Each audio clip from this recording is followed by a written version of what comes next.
must be facts on the ground that show that in this case, the peace process is moving ahead. Kurdish population when they and the Turks population when they saw, for example, the decommissioning process or the disarmament process that happened in north of Iraq, in Kurdistan, the Kurdistan region there by the PKK. That was a fact, that was an event that probably create much more confidence in the society that in this case the peace process is going to move ahead. Integration of combatants in society, well, it depends on the cases. Most of the time the combatants are quite integrated in their communities, and so what it is required is the legal frame that will make that possible.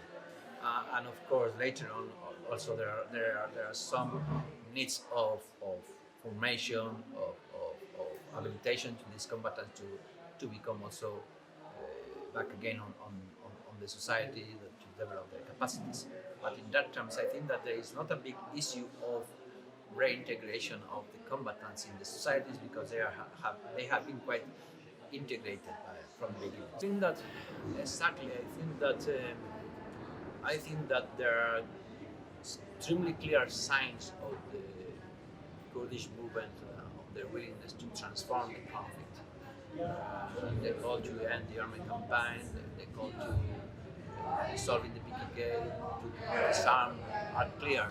So in that terms, to allow, as I said, Mr. Öcalan to continue on the process, to continue creating the conditions and to continue moving ahead this process, and of course also to the movement to allow to the movement to reorganize themselves in democratic and peaceful means, so that they can continue on the path that they have shown clearly that they are ready and steady to go in terms of rejecting violence and going towards a scenario of peace and democracy.